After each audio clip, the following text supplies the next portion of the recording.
Good day, chess lovers. Welcome to my channel.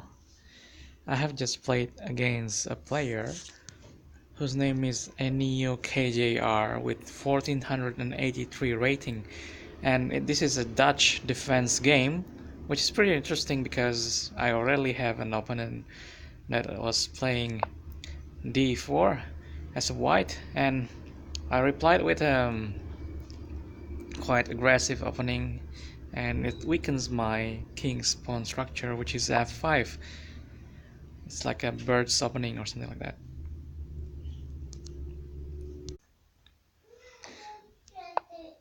And then my opponent continued with knight goes to f3, which is weird opening, I suppose.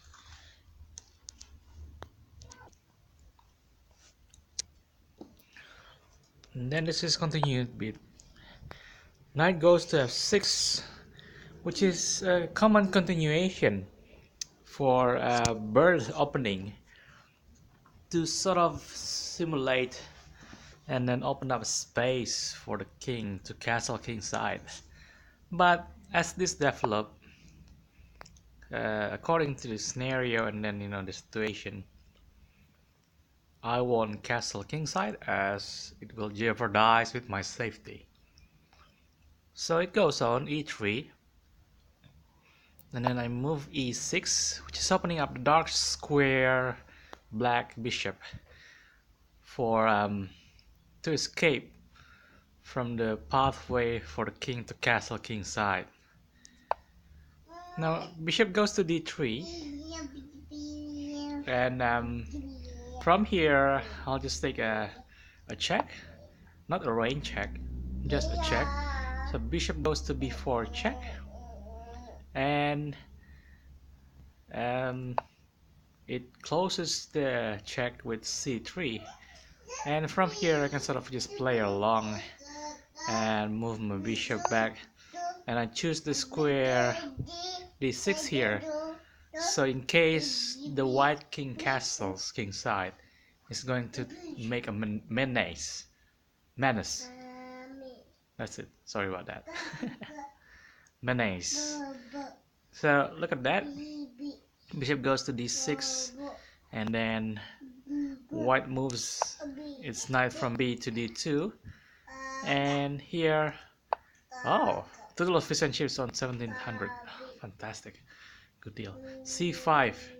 c5 here is actually to challenge the center of white, and it's pretty good, I suppose, because white doesn't really have a lot of balance in the middle, I suppose, if I can sort of knock it around. And here, as you can see, white castles kingside, and from here I'll just go on. C takes d4, exchange some piece, and then c takes d4 as well.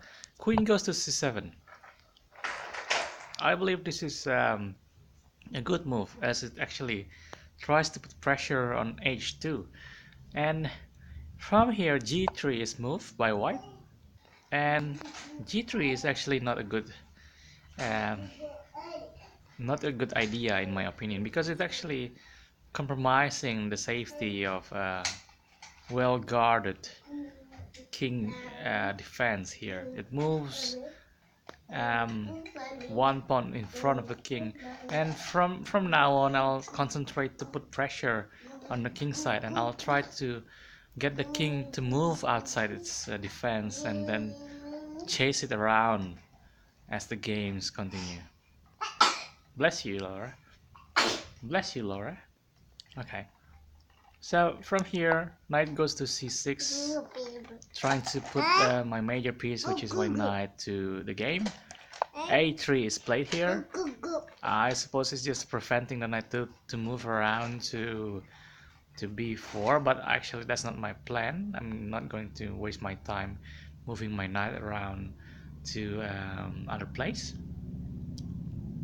but I'll just focus to attack the king here. Now from this move, b6 was played by me, and the idea is actually to fianchetto my light square bishop to attack the king at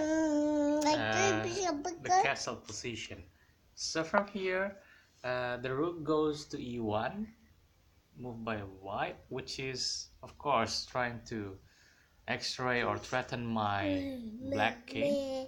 But I'm not scared of that because I have all the options to castle either king side, or even now, after I move bishop goes to b7, I have the option to castle queen side as well, and which I will later do because I can sort of exploit the fact that I've got a rook at h, and I can sort of move my pawn around to advance, which is this one, and also um, the king side of white is actually a bit weakened because of it moved one pawn forward, and from then on I'm just gonna harass the weakness of white here. So e4 was played by white, and I think it's just a move that sort of tried to control the center, but it's not really that strong. I just took it with f, so f takes e4, and then knight takes e4 here, and I simply just took that. So knight takes e4, and then after that bishop takes e4, and I do the queen side castling here.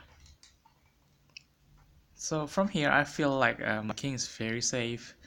It's okay, it's well guarded by many pieces, and with the rook, the lone rook, and then 2 pawns at the king side, I can utilize that to attack white weakness, which is of course the white's king itself. So b4 was played here, trying to sort of march the pawn forward to attack the queen side of black, but I don't think it's pretty strong, as I simply just do exactly the same, which is marching the pawn forward, h5 here, and then h4 was moved, which I believe is the blunder that white made, and I simply sacrifice my dark square bishop. So and then of course white took it using the pawn at f, and then here you go, my queen took g3 and then check. All of a sudden my queen is already moving to deal with all the defenses that white king used to have, and it doesn't have any defense anymore. So if you're playing, when I'm playing someone at the 1500 or less rating, I sort of believe that they do not really play positionally well, and they sort of just try to exchange materials and then gain materials. But I just want to let people know that actually it's not all about the material, it's not about what you have, but what sort of position you are in also matters. So if the queen is actually it if my queen is actually in front of your king, and then it's actually only the 17th move, then you have to be aware that you have to defend more, and you're losing momentum by defending instead of attacking. So now king can have a lot of option here, which is moving to f1 or moving to h1, but the best option was actually to move to h1 instead of f1. But white king actually moved to f1 here, which is a blunder as well, because from here I can sort of just utilize the weakness that white has, which is the king itself, and I can simply move my rook to f, and all of a sudden the knight at f3 is pinned. Because the knight is pinned, it cannot move anywhere, and here, hang on, queen moves to d3, and I think it's just a big blunder here. I can simply move my pawn at d7 to d5, and then all of a sudden I can win the knight at f3, but I didn't do that because I believe that I still got a feeling that my king will not be secure if I move the pawn next to the king.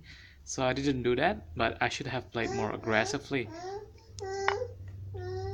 Now I simply just play around, like my queen, I move it to h4, and bishop goes to g5. I simply can eat. I simply can take this if I want to because the knight is pinned, but I didn't do that.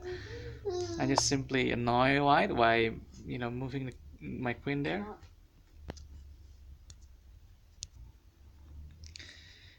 And of course the king move because it's on check or in check, and my rook at d, I move it to e8 simply because I don't want my rook to be taken by the bishop. And then rook goes to h1, which is a blunder as well. I mean, it's trying to chase the queen, but my queen is actually very powerful. It can move, and while it's moving, it's actually checking white. So white cannot really use this momentum to attack me back. And of course, king goes to e3, trying to hide from all the menace that it has. I try to exchange pieces here, which is my rook took f3 check, and of course it's gonna cost more for white because I simply take the other bishop that was defended by the knight. Even though I lose my rook, it's actually winning one pawn. So from this situation, basically the king is under fire and it's not in a safe place. It's in the middle of the game, and I simply can. It's actually being x-rayed and checked by the queen, x-rayed by the rook.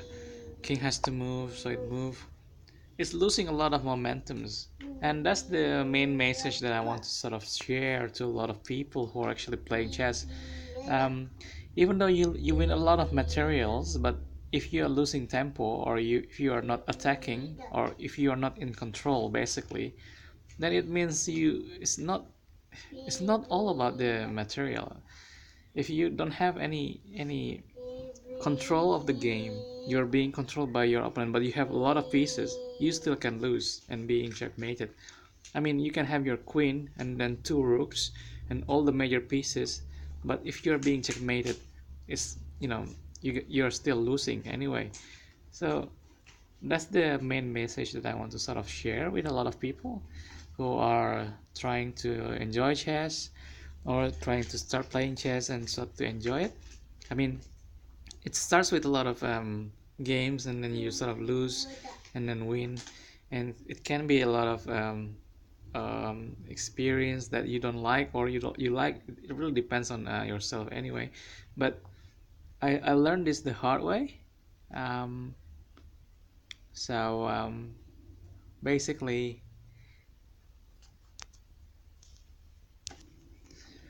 if you enjoy playing, you will start experiencing some beautiful sacrifices or um, gambits and that sort of play, which is well calculated. And don't get me wrong, I mean, it's not all about the beautiful play where you sacrifice your queen or your major pieces and then you win.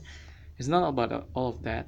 You can win a lot of materials as well as controlling the game. I mean, don't get me wrong, but I'm just demonstrating here in this game especially that even though I lose one rook, for example here, just giving an example, um, I still can win the game because by sacrificing that rook, I actually utilize or use the advantage of time and control, and then the weakness of the defense that one has to win. So it's the idea of actually of playing strategically and tactically instead of just taking this piece, taking that piece. So it's got like a direction, like an instructive direction of the play, instead of just oh, I'm winning this queen, I'm winning this bishop. It's more directed, it's more focused, it's got more aims, and it's got more purpose, I suppose, when you're doing a chess game with some thinking and some strategic and tactical direction. That's what I want to sort of mm, give a message to anyone who is listening here. So now I just continue with this game because I talk too much. So e5 is basically a dangerous move here now, because relatively the piece, the white king, is actually um, is under fire right now. Do you know that it's actually being so white king has to move, I suppose, and okay, it didn't move, so d5 instead. It's basically it's just a blunder, I suppose. Just so knight goes to d4 check, and here f2, which is another blunder. So basically, if you've got your king move around without any defense, it's very easy to make blunders. And of course, now I move my bishop, my rook, sorry, to f8. Now the bishop is pinned, and it's very easily taken, because um, it has to sort of cover the king, and also it's under fire by the knight and also the rook. So queen goes to c4 here, check, trying to do the only check that it can, and my king simply hides behind the bishop there, and there is no more check for white. So my king is well defended. I'm happy about this, um, and that's actually the way I want it to be. Like, it's well defended, and then the opponent's king is actually vulnerable. So that's the way I want the game to be, and I have planned for this. So you can do that as well. You can sort of control the game, and then whatever you want to do with your bishop, with your opponents, you can sort of dictate the game, and that's what sort of chess game that you want.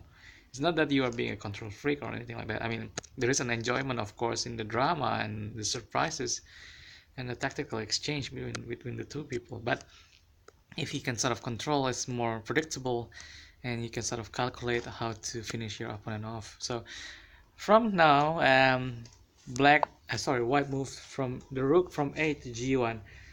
It's actually basically trying to sort of annoy me, but from now on it's actually very weak. Like, I simply move my rook to take f3, bishop at f3 now, check, and white king basically has not many move. It's got only one square to move, which is king goes to e1. It's from now it's actually being forced. It's a checkmate in 6. So king goes to e1, and then rook goes to e3 check, and then king goes to d1. And this is a beautiful move, which is rook goes to f2, and then from here there is no more defense. I mean, whatever white does, it's actually very vulnerable. I can simply move my queen to d2, and it's a checkmate. How does white prevent this? It doesn't really have a lot of options to prevent this. Actually, from the engine, which is a very good engine actually, I think it's not Houdini. I can't remember the engine's name, but the only alternating move was to sacrifice the queen, goes to c1 and then check. But yeah, it didn't do that, because of course nobody with a sane mind would sort of sacrifice the queen just to prolong the game for a few more moves. White should have just resigned, and then it tries with a c1, exchanging the queen, but I didn't fall for this. Of course, I can just move my queen forward simply by one step, and it's a checkmate. A back rank checkmate. So it's not a bang rank. I'm sorry. I mean, It's weird, right? Background checkmate. So it's a very interesting game. I sacrificed my rook, and basically white's defense being destroyed by a sacrifice of bishop and rook. It's simply valuing the position more than the material, and it results with a good checkmate. So that's the end of the video, and I hope you enjoy this. I hope you can take some lesson from it, I suppose, instead of just watching the game. I hope you play around more, and I hope you can improve your game as well. Thank you for watching, and see you later.